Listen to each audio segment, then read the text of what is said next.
Hello friends, Ram अवतार academy के class 12th के रिलेशन एंड फंक्शंस चैप्टर में आपका स्वागत है।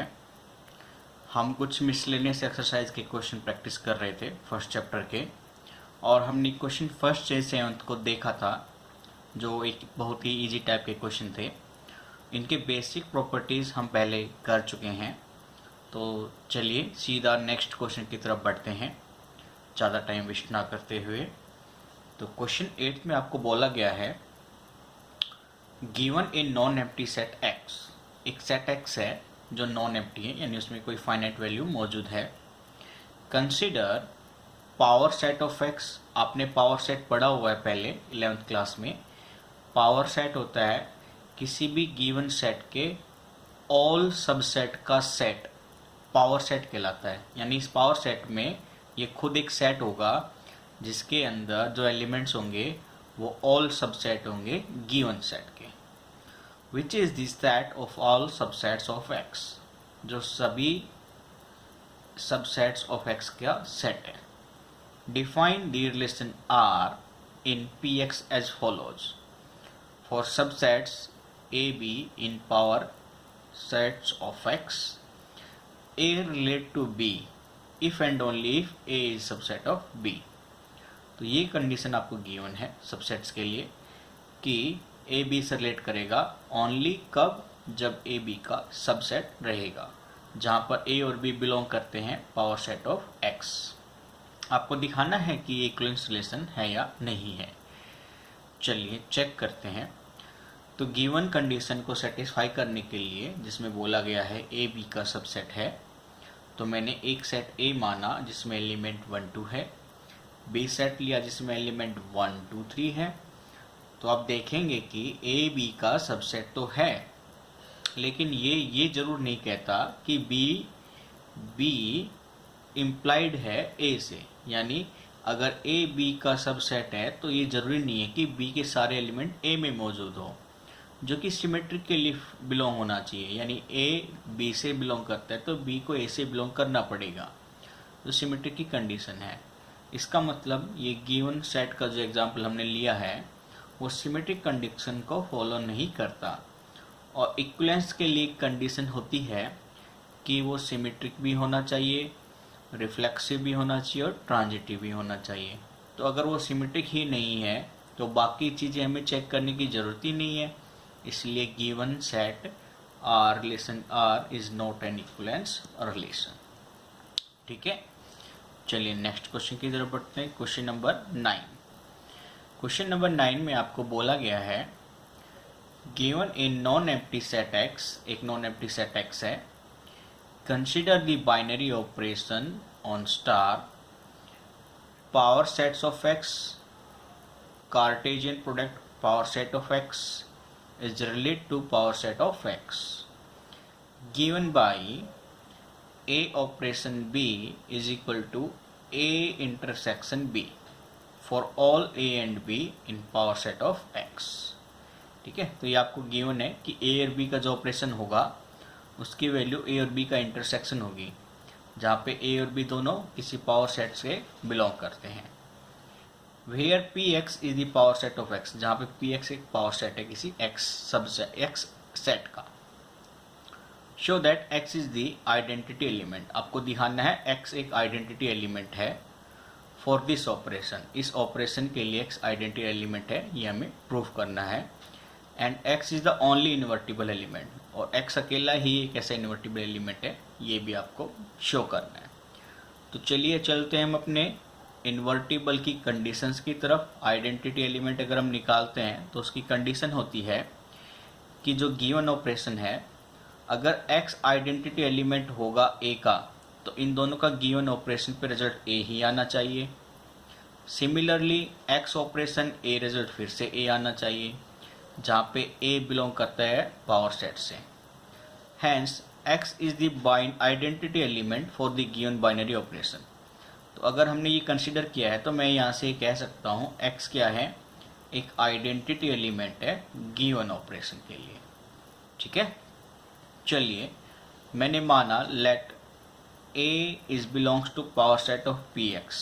is invertible if there exists b belongs to power set x such that, अगर a पावर सेट से बिलोंग करता है और वो इन्वर्टिबल है किसके, b जो पावर सेट से भी बिलोंग करता है, such that a binary operation b is equal to x, b binary operation is equal to x, जहाँ पे x क्या है बच्चों, फिर से आइडेंटिटी एलिमेंट जो हमने अभी ऊपर लिखा था। यानी मैं ये कह सकता हूँ a और b का जो इंटरसेक्शन है वो भी आइडेंटिटी एलिमेंट x आ रहा है, b और a का इंटरसेक्शन जो है वो भी आइडेंटिटी एलिमेंट x आ रहा है। और ये कब पॉसिबल हो सकता है, जब a और b सेट जो पावर सेट के मैंने माने हैं सब सेट, वो किसके बराबर हो जाए, उस आइडेंटिटी एलिमेंट के बराबर हो जाए। तो मैं ये कह सकता हूँ कि x is the only invertible element in given power sets. ठीक है, क्लियर है? तो आपको यही प्रूव करना था, हैंस प्रूव। ओके बच्चों, चलिए अपने नेक्स्ट क्वेश्चन की तरफ बढ़ते हैं। क्वेश्चन नंबर 10 देखते हैं। क्वेश्चन नंबर 10 में क्या बोला गया आपको। क्वेश्चन नंबर 10 में आपको गिवन है find the number of all onto functions, जितने भी ऑन टू फंक्शंस है आपको वो फाइंड करने हैं फ्रॉम दिस सेट। किस सेट के लिए, सेट है 1 2 3 से n, यानी ये नेचुरल नंबर्स की बात कर रहा है, टू इटसेल्फ। इसका इसके साथ जो ऑन टू फंक्शन होगा आपको वो फाइंड आउट करना पड़ेगा। तो आपको कभी भी कोई गिवन सेट के लिए ऑन टू फंक्शंस की वैल्यू निकालनी हो तो आप उसमें जो एलिमेंट्स होते हैं टोटल एलिमेंट्स का आप परमोटेशन कर दीजिए, उसका ऑन टू फंक्शन निकल कर आ जाएगा। तो जैसा कि गिवन सेट के लिए total number of elements n ही है और n का अगर हम परमोटेशन करेंगे तो जो वैल्यू आएगी वही आपका आंसर हो जाएगी। ठीक है, ये सिंपल सा क्वेश्चन था। चलिए क्वेश्चन नंबर 11 की तरफ बढ़ते हैं। क्वेश्चन नंबर 11 में आपको बोला गया है let S is a set of element ABC, T is a set of element 1 2 3, find f inverse of the following function f from S to T। आपको f इनवर्स निकालना है गिवन क्वेश्चंस के लिए इफ इट एग्जिस्ट, अगर ये exist करेगा। तो question 11 के फर्स्ट पार्ट में आपको फंक्शन में जो रिलेशन दिया गया है वो है a से 3, यानी अगर हम इसको दिखाना चाहे बच्चों तो ये कुछ इस तरह से है। ये गिवन सेट S है और ये गिवन सेट T है। तो S में एलिमेंट्स है आपके A B C, T के एलिमेंट्स है 1 2 3। तो वहाँ पे देखिए साफ साफ गिवन है, A रिलेट करता है 3 से, ठीक है, B रिलेट करता है 2 से एंड C रिलेट करता है 1 से। तो आप देख पा रहे हैं कि गिवन फंक्शन 1 1 भी है और ऑन टू भी है। तो जो फंक्शन 1 1 और ऑन टू होता है उसका f इनवर्स एग्जिस्ट करेगा। तो f इनवर्स एग्जिस्ट करेगा तो गिवन फंक्शन का f इनवर्स क्या हो जाएगा, इसका रिवर्स ऑर्डर्ड पेयर में 3a 2b एंड 1c। तो ये आपका f इनवर्स है गिवन फंक्शन रिलेशन के लिए। चलिए सेकंड पार्ट में देखते हैं। फिर से ड्रा करेंगे हम सेकंड पार्ट के लिए अपना वेन डायग्राम। ये आपका S है, ये आपका T सेट है। S में एलिमेंट है बच्चों आपके A B C और T में है 1 2 3। देखिए गिवन फंक्शन के रिलेशन में A 2 से रिलेट करता है, नेक्स्ट B 1 से रिलेट करता है and C also relate to 1, C भी 1 से रिलेट करता है। तो क्या ये कंडीशन को फॉलो कर पा रहा है इन्वर्टिबल को? नहीं ना, बिकॉज ये 1 1 फंक्शन नहीं है। ठीक है, 1 1 फंक्शन नहीं है, 1 1 फंक्शन नहीं है तो इसका इन्वर्स भी एग्जिस्ट नहीं करेगा। Hence f inverse does not exist for given function relation. Okay, चलिए नेक्स्ट क्वेश्चन की तरफ बढ़ते हैं अपने। क्वेश्चन नंबर 12 देखते हैं। 12th क्वेश्चन में आपको क्या बोला गया है। चलिए आपको गिवन है consider the binary operation star. जो स्टार बाइनरी ऑपरेशन है वो R cartesian, real cartesian to real relate करता है रियल नंबर से एंड अनदर ऑपरेशन 0 0 या आप ओ कह लीजिए या डॉट भी बोल सकते हैं, एक ऑपरेशन स्टार से दिखाया गया है, एक ऑपरेशन जीरो या डॉट से दिखाया गया है, जो फिर से रिलेट करता है आर कार्टेशियन आर का रिलेशन रियल नंबर आर से। डिफाइंड है, ऐसे डिफाइन किया गया है कि ए स्टार बी, यानी जो स्टार का बाइनरी ऑपरेशन है ए और बी का, उसका रिजल्ट होगा ए माइनस बी मॉडुलस। ठीक है, ए माइनस बी का मॉड, और ए डॉट बी जो होगा वो ए के बराबर रहेगा, यानी पहले एलिमेंट के। For all A B belongs to real number, जहाँ पे ए और बी दोनों क्या बिलोंग करते हैं, रियल नंबर से। फिर show that A star is competitive but not associative, आपको प्रूफ करना है जो स्टार बाइनरी ऑपरेशन है वो कॉम्पिटिटिव तो है लेकिन एसोसिएटिव नहीं है। ऐसे ही O is associative but not commutative, जो ओ या डॉट फंक्शन है वो एसोसिएटिव है लेकिन कॉम्पिटिटिव नहीं है।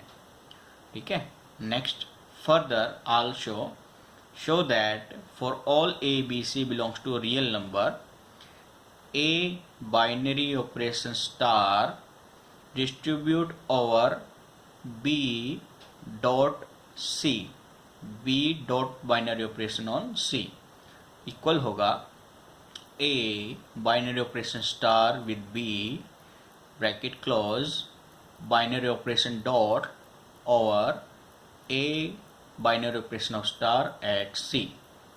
ठीक है, अगर ऐसा है, इफ इट इज सो, तो क्या स्टार डिस्ट्रीब्यूट होगा ओवर डॉट ऑपरेशन के, तो ये भी चेक करना है हमें। ठीक है, तो आपको बताना है does dot distribute over star binary operation. चलिए चेक करते हैं। तो आपको फर्स्ट प्रूफ करना था कि स्टार ऑपरेशन कॉम्पिटिटिव है लेकिन एसोसिएटिव नहीं है। तो जो गिवन ऑपरेशन का वैल्यू था वो हमने देखा, A B binary operation is equal to है ए माइनस बी का मोड के। इसका रिवर्स अगर हम चेक करेंगे बी ऑपरेशन ए, तो बी माइनस ए हो जाएगा, माइनस कॉमन लेंगे तो फिर उसका मॉडुलस हो जाएगा। आपको पता है नेगेटिव वैल्यू को अगर आप मॉडुलस लेते हैं तो प्लस ही बाहर होकर आती है, यानी ये रिजल्ट ए माइनस बी का मॉडुलस बन जाती है, यानी जो रिजल्ट ए ऑपरेशन बी इक्वल है बी बाइनरी ऑपरेशन ए के।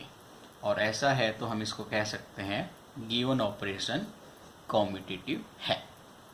ठीक है, चलिए अब हम चेक करते हैं एसोसिएटिव के लिए। एसोसिएटिव के लिए मैंने 3 नंबर ले लिए, 1 2 3, जो रियल नंबर से बिलोंग करते हैं, 1 2 3 जो बिलोंग करते हैं रियल नंबर आर से। अगर हम एसोसिएटिव के लिए चेक करें तो 1 2 का बाइनरी ऑपरेशन 1 माइनस 2 हो जाएगा, जिसका रिजल्ट 1 आएगा, और उस 1 का बाइनरी ऑपरेशन करेंगे 3 के साथ, तो 1 माइनस 3 का मॉडुलस क्या आएगा, result 2। Similarly 1 binary operation bracket 2 operation 3, 2 operation 3 का रिजल्ट आएगा आपका 1, क्योंकि माइनस होने के बाद मॉडुलस भी है जो प्लस का 1 बना देगी। प्लस 1 का प्लस 1 के साथ बाइनरी ऑपरेशन करेंगे तो 1 माइनस 1 आउटपुट 0 आएगा, यानी गिवन ऑपरेशंस के लिए ये दोनों वैल्यू इक्वल नहीं है तो गिवन ऑपरेशन एसोसिएटिव नहीं होगा। ठीक है, चलिए अब डॉट के लिए देखते हैं। डॉट के लिए कंडीशन थी आपकी A dot operation B is equal to value A, first element के बराबर। अगर मैं 1 डॉट 2 लेके चलूँ, जहाँ पे मैंने माना हुआ है 1 और 2 दोनों रियल नंबर से बिलोंग करते हैं, तो 1 और 2 का डॉट इक्वल टू है 1 के, और 2 और 1 का बाइनरी ऑपरेशन अगर हम करेंगे तो वो रिजल्ट बराबर आएगा 2 के, जो कि दोनों वैल्यू इक्वल नहीं है। इसीलिए फंक्शन या जो ऑपरेशन इसके लिए किया गया है गिवन है वो कॉम्पिटिटिव नहीं होगा। चलिए अब एसोसिएटिव के लिए चेक करते हैं। तो A dot B over dot C, A dot B का रिजल्ट आएगा ए, फिर से dot C, A dot C का रिजल्ट आएगा ए। नेक्स्ट अगर हम देखें A dot over B dot C, तो बी डॉट सी का रिजल्ट आएगा बी, और ए डॉट ओवर बी अगर देखेंगे तो रिजल्ट आएगा ए। तो दोनों रिजल्ट सेम होने की वजह से गिवन ऑपरेशन जो डॉट ऑपरेशन है वो एसोसिएटिव होगा। ठीक है, तो यानी ये हमारा प्रूफ हो गया है स्टार ऑपरेशन कॉम्यूटेटिव है, एसोसिएटिव नहीं है, लेकिन डॉट ऑपरेशन कॉम्यूटेटिव नहीं है, सिर्फ एसोसिएटिव है। ठीक है, चलिए अब हम वो चेक करते हैं कंडीशन। आगे क्या बोला गया था आपको कि ए स्टार ऑपरेशन और बी डॉट सी बराबर हो ए स्टार बी डॉट और ए स्टार सी के। चलिए हम लेफ्ट और साइड राइट हैंड साइड दोनों अलग अलग प्रूफ करते हैं। पहले हमने लेफ्ट हैंड साइड ली ए स्टार और बी डॉट सी, तो बी डॉट सी का रिजल्ट आएगा आपका बी, तो ए स्टार बी की वैल्यू का रिजल्ट होगा ए माइनस बी का मॉडुलस। ठीक है, नेक्स्ट थिंग ए स्टार बी डॉट और ए स्टार सी, आपको मालूम है ए स्टार बी का रिजल्ट गिवन ऑपरेशन से हो जाएगा ए माइनस बी का मॉडुलस डॉट और ए स्टार सी का रिजल्ट हो जाएगा ए माइनस सी, तो ए माइनस बी डॉट और ए माइनस सी का रिजल्ट आएगा ए माइनस बी। तो दोनों रिजल्ट इक्वल होने की वजह से मैं ये कह सकता हूँ लेफ्ट हैंड बराबर है राइट हैंड के, जो कि आपको प्रूफ करना था। ठीक है, फिर आपको ये भी गिवन है कि अगर आप ये पार्ट प्रूफ कर देते हैं, ये वाला जो अभी हमने किया है, तो आपको चेक करना है क्या कि स्टार ऑपरेशन डिस्ट्रीब्यूटिव है डॉट ऑपरेशन के ऊपर। ठीक है, आपको ये चेक करना है। चलिए चेक करते हैं। ठीक है, सॉरी हमें क्या चेक करना था, डज डॉट ऑपरेशन डिस्ट्रीब्यूट है और स्टार के, तो डॉट ऑपरेशन डिस्ट्रीब्यूट है और स्टार के या नहीं, ये चेक करना है। चलिए इसको चेक करते हैं। मैंने माना 1 डॉट ओवर 2 स्टार 3, तो 2 स्टार 3 का रिजल्ट हो जाएगा 2 माइनस 3 मॉडुलस, और 1 डॉट 2 माइनस 3 मॉडुलस का रिजल्ट देखेंगे तो हो जाएगा भाई 2 और 3 का रिजल्ट हुआ 1, 1 डॉट 1 का रिजल्ट क्या आएगा, 1 ही आएगा, क्योंकि आपको गिवन है ए डॉट बी किसके बराबर है, ए के। ठीक है, next 1 dot 2 star over 1 dot 3, 1 2 का रिजल्ट है 1, 1 3 का भी रिजल्ट आएगा 1, और इन दोनों का अगर स्टार बाइनरी ऑपरेशन करेंगे तो वो 1 माइनस 1 का मॉडुलस क्या आएगा, 0। तो ये दोनों वैल्यू इक्वल नहीं है, यानी ये जो वैल्यू हमने निकाली ये बराबर डिस्ट्रीब्यूटिव नहीं है ओवर स्टार के, तो मैं कह सकता हूँ hence the operation dot does not distribute over star. ठीक है, तो ये आपके कुछ क्वेश्चन 12 तक थे। इसके बाद हमारे कुछ 6 7 क्वेश्चन और बचते हैं मिसलेनियस एक्सरसाइज के, तो कल हम उनको कंप्लीट कर लेंगे। उसके बाद हमारा जो इन्वर्स फंक्शन पे चलता है ट्रिग्नोमेट्री के सेकंड चैप्टर की तरफ हम आगे बढ़ेंगे। आई होप आप लोगों को फर्स्ट चैप्टर में कोई प्रॉब्लम नहीं आ रही होगी। फिर भी अगर आपको कोई प्रॉब्लम महसूस होती है तो आप हमें हमारे कमेंट बॉक्स में डाल सकते हैं, नीचे कमेंट बॉक्स दिया हुआ है, वहाँ पे आप अपनी क्वेरी डाल सकते हैं, आपकी प्रॉब्लम को जल्दी सॉल्व कर दिया जाएगा। दूसरा, आप लोगों चैनल ज़्यादा से ज़्यादा सब्सक्राइब कीजिए, अपने फ्रेंड्स को बताइए ताकि ज़्यादा से ज़्यादा लोग हमसे जुड़े और बहुत से लोगों तक बेनिफिट मिले। ठीक है, ये कोर्स हम यहाँ पे कंप्लीट करेंगे फ्री ऑफ कॉस्ट, 12th की फिजिक्स और मैथ्स का भी, बाकी भी कोर्स हम जल्दी से लेकर आ रहे हैं। तो stay tuned over our channel and please subscribe, और वीडियो को ज़्यादा से ज़्यादा लाइक और शेयर कीजिए और पूरा वीडियो देखिए। ठीक है, तो आज के लिए हम आपसे विदा लेना चाहेंगे। Bye bye, thank you.